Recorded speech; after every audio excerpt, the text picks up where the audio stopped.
If you need unlimited domination, clutch time, or anything else online or offline grinding, make sure you hit up RoseNBA on Twitter for quick, safe, and reliable grinding services.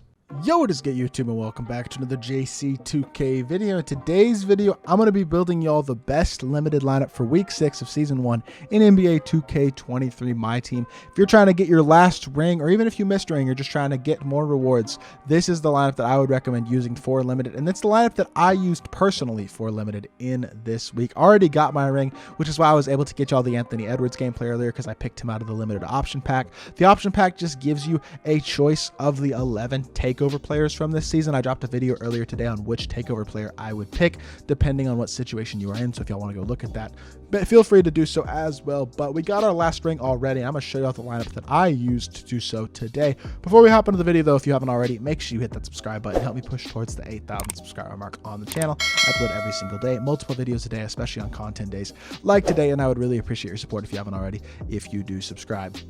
Without further ado, let's hop right into it. Let's discuss these limited conditions first. So, first of all, you can only use 2 amethysts, 3 rubies, and everybody else must be sapphire and lower. No free agent cards are allowed.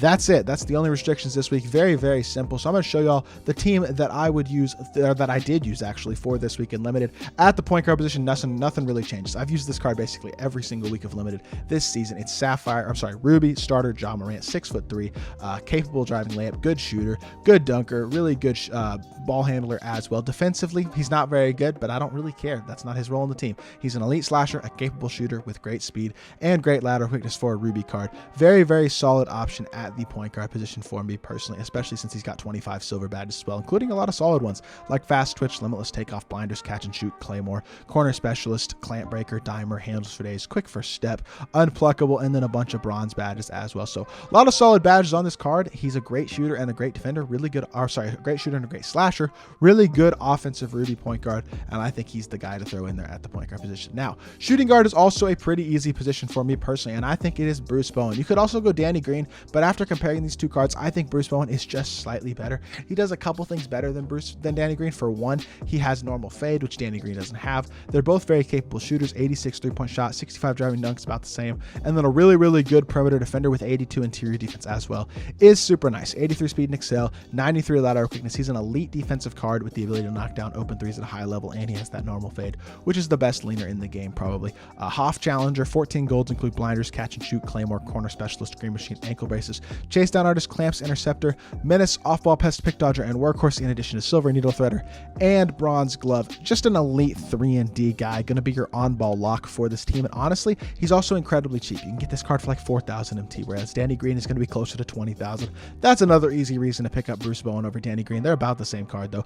Gonna basically give you the same thing in terms of 2 3-and-D guys, but I think having that 3-and-D amethyst at shooting guard is super nice. Now, small forward, another guy we've used basically every single week this season is KAWHI. Leonard Ruby KAWHI, another 3-and-D guy. He's capable shooter. He's got a really nice release. It's smooth and easy to green. Decent dunker, decent ball handler as well, so he's got a little bit there, but he's a really good perimeter defender. Again, another guy who's going to be a great perimeter defender. He's not really particularly athletic, but he can create at least a tiny bit, and he's a good slasher, at least with a good driving dunk rating.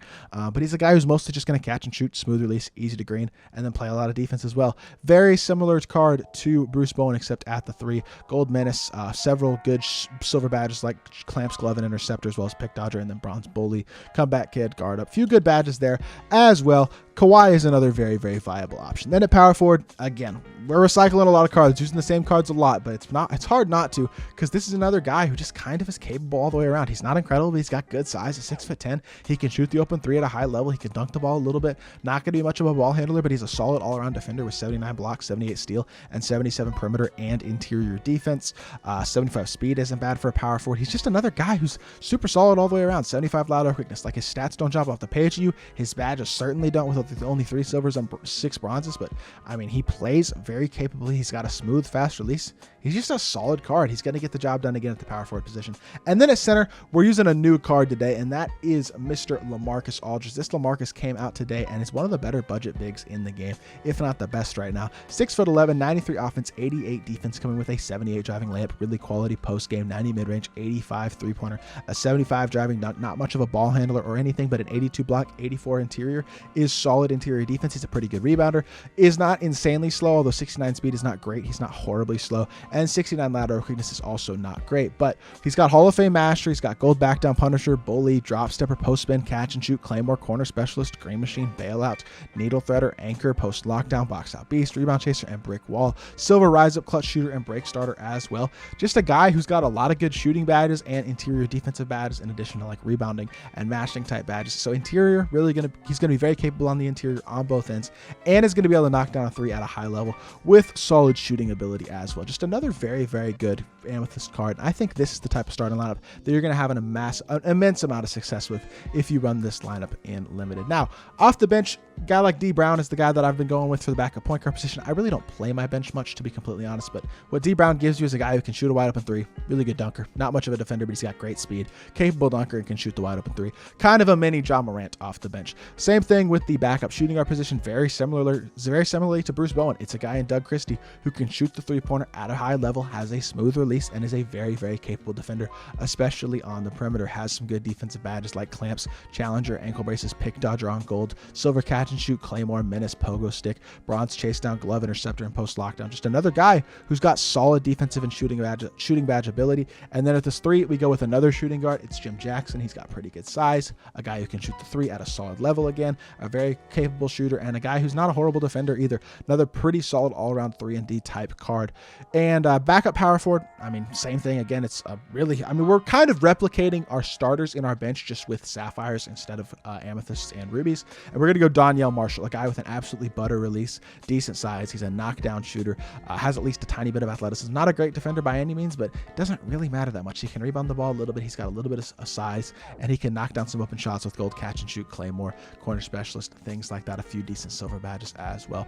Another guy who's just going to do a solid job and get the job done. And then finally, backup center. I will say there's not really a good sapphire backup center. If you want to go with a stretch big, you could go with a guy like Karl-Anthony Towns, but he's just not a great card. I just typically go with Joe Barry Carroll just because he's tall and he can mash. I mean, he's not even that tall. He's 7 foot. Like, he's got good size and he can mash on the interior. That's really the only reason I use this card. But I don't use my bench much, like I said. Basically going to be mostly starting lineup. And then our bench is pretty much replicating our starting lineup outside of the backup 5 because there's not really a good sapphire option for the backup 5. But if you build a limited lineup that looks something like this, you are going to have a ton of success. You're going to win the vast majority of your limited games, and you're going to get your ring super, super quick. So hopefully this video does help you all out, give you all a good picture of what type of limited lineup you should be building. Making sure you have spacing, all 5 players can shoot in your starting lineup, is something that I think is really crucial because a lot of people will put inside bigs and things like that, guys who can't shoot the ball in their limited lineups, and it gives you a massive advantage when everybody on the court can shoot for you and your opponents don't have those types of cards. So hopefully y'all did enjoy the video. If you did, make sure you hit that like button, leave a comment, and subscribe. I'll be back with more 2K content very, very soon, and I appreciate y'all. Peace.